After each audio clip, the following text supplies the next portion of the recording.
Hello guys, welcome back to my YouTube channel Primary Guider. Today we will learn about how to find profit percentage and loss percentage. So what is the formula for finding the profit percentage? The formula is profit upon CP. CP is our cost price into 100 percentage. Loss percentage, loss upon CP into 100 percentage.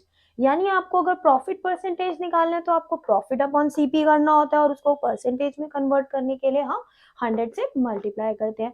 Same here also loss percentage निकालना है तो हमें loss कितना loss हुआ है हमारा और cost price into 100 percentage, यानी कि प्रॉफिट और लॉस परसेंटेज हमेशा हमारा कॉस्ट प्राइस पर कैलकुलेट किया जाता है. फॉर एग्जाम्पल फाइंड प्रॉफिट और loss percent when. So question आपको इस तरह का गिवन होगा. सीपी कितना गिवन है 600, एसपी कितना गिवन है आपको ₹630. सो इसमें सबसे पहले आपको ये गिवन नहीं है कि कितना प्रॉफिट हुआ या कितना लॉस हुआ. सो ऑब्वियसली बात है कॉस्ट प्राइस हमारा 600 है, एसपी 630 है. When SP is greater than CP, जब हमारा एसपी ज्यादा होता है तो हमारा क्या होता है प्रॉफिट होता है. So what is the formula for finding profit? Formula is SP minus CP. तो एसपी हो गया हमारा ₹630. इसमें से आपको ₹600 माइनस करना होगा. कितना आएगा हमारा माइनस करके 30.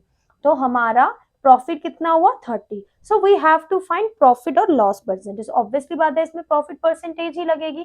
Profit percentage is equal to profit upon में CP into 100. So now how you can write this. Profit कितना आया हमारा, प्रॉफिट आया 30 तो लिख दो भाई 30. सीपी कितना, कॉस्ट प्राइस कितना है 600, लिख दो 600.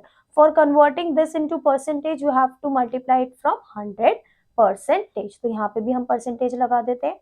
तो अब आपको क्या करना है, अब आपको कटिंग करनी है. कटिंग में क्या कर सकते हो, या तो ऊपर नीचे कट कर सकते हैं हम, या तो इस वे में क्रॉस वे में आप ऐसे कट कर सकते हो. आप आमने सामने नंबर्स कट नहीं कर सकते. 30 और 100 आमने सामने के नंबर्स कट नहीं होंगे. ऊपर नीचे या इस वे में आप नंबर्स कट कर सकते हो. अब जब भी हमारे पास जीरोस होती है तो हम सबसे पहले क्या करते हैं, हम जीरो से जीरो को कट कर देते हैं. सो जीरो से जीरो गई, जीरो से जीरो कट. तो 2 जीरोस थी तो 2 जीरो से 2 जीरो गई. हम इस जीरो से एक ये भी काट सकते थे, एक जीरो बाद एक ही है. अब 30 और 6 देखना है आपको कि 30 और 6 कौन सी टेबल से जा सकते हैं. ये 2 की टेबल में भी आते हैं, 3 की टेबल से भी कट हो सकते हैं. तो आप डायरेक्ट देखो कि किससे ज्यादा जा रहा है. यानी 6 की टेबल में अगर हम देखें 30, तो 6 की टेबल में 30 आ रहा है तो हम डायरेक्ट 6 से काट देते हैं इसको. 6 1 जा 6, 6 5 जा 30. तो ये कट हो गया हमारा. सो 5 इंटू 1 परसेंटेज, यानी 5 इंटू 1 परसेंटेज कितना आंसर हो जाएगा हमारा 5%. तो this is our profit percentage. तो ये हमारा क्या हो जाएगा 5% हो जाएगा हमारा answer. So next question second. CP is equal to ₹300, SP is equal to ₹250. यानी एसपी क्या हमारा 250, कॉस्ट प्राइस कितना है 300. So here CP is greater than SP.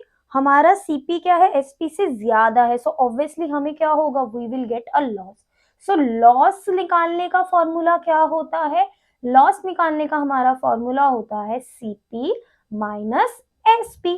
तो CP is equal to ₹300, SP is ₹250. So इन दोनों को अगर हम माइनस करेंगे, 300 में से 250 करेंगे तो कितना हमारा आएगा ₹50. तो ये क्या हो गया हमारा लॉस. हमें क्या हो गया लॉस, क्योंकि लॉस परसेंटेज निकालने के लिए हमें हमेशा पहले क्या चाहिए होगा लॉस, कि हमें कितना लॉस उस पर हुआ है. तो अब इसको आप उस फॉर्मूले में अगेन पुट कर दो. Loss percentage is equal to loss upon CP into 100%. So loss कितना आया मेरा 50. अब हमेशा कॉस्ट प्राइस पे कैलकुलेट होता है तो सीपी इज 300 मल्टीप्लाई बाय 100%. तो इसको आप कट कर दें. जीरो से ये वाली जीरो कट कर लेते हैं, इसमें इस जीरो से इसको कट कर लेते हैं हम. ठीक है.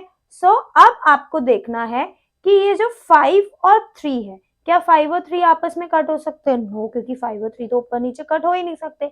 क्या 3 और 10 आपस में कट हो सकते हैं? नो, 3 और 10 तो एक टेबल में आ ही नहीं सकते. So what we will do here, 5 into 10. सबसे पहले न्यूमरेटर को आप न्यूमरेटर से क्या कर लो, मल्टीप्लाई कर लो. तो 5 10 सा कितना हो जाएगा, 50%.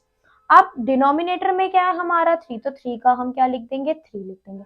Now what you can do, if our numerator is greater than denominator, अगर हमारा न्यूमरेटर बच्चों डिनोमिनेटर से बड़ा होता है तो हम इसको ऐसे नहीं छोड़ सकते, या तो आप इसको डेसिमल फॉर्म में कन्वर्ट कर लो डिवाइड कर कर, या इसको मिक्स फ्रैक्शन में लिख लो. तो फॉर डूइंग मिक्स फ्रैक्शन हम क्या कर सकते हैं, या लिखेंगे 50 रफ वर्क में, या लिख सकते हैं 3.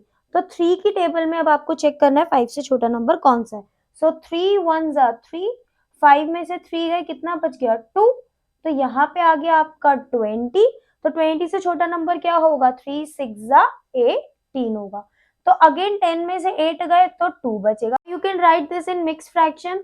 सबसे पहले you will write 16, after that you will write 2, then make a line, then after that you have to write 3 and make a percentage sign. You can do this also, like this also you can do, and you can complete this division by adding point. So point लगा दिया अगर हमने यहाँ पे, तो point लगाकर हमने क्या ले लिया, एक जीरो बोरो कर ली. तो अगर अब हमने जीरो बोरो करी तो ये क्या हो जाएगा, 2 की जगह 20 बन जाएगा. अगेन 3 की टेबल में 20 कहाँ पर आता है, 18 पर आता है. सो अगेन हमारा रिमाइंडर क्या आ जाएगा, 2 जाएगा. तो यहाँ पे क्या हो रहा है, रिपीटेशन हो रही है. सो हम फिर से जीरो लेंगे, ऐसा नहीं करेंगे कि फिर से आप क्या करो एक और जीरो बोरो कर लो, क्योंकि आप जितना भी जीरो बोरो करोगे यहाँ पे क्या आपका 2 2 सेम ही नंबर आ रहा है. तो ये क्या है, आपका 16.6666 जाता रहेगा. तो सिर्फ वन वैल्यू तक आप लिख दो 16.6%. बोथ आर करेक्ट, या तो इस फ्रैक्शन इसमें लिखकर छोड़ दो या इसमें लिखकर आप अपना आंसर छोड़ सकते हो, बट ऐसे you can't leave your answer like this. Is that clear to all of you? Thank you guys, I hope you like this my video. So don't forget to like, share and subscribe and wait for my next video. Thank you.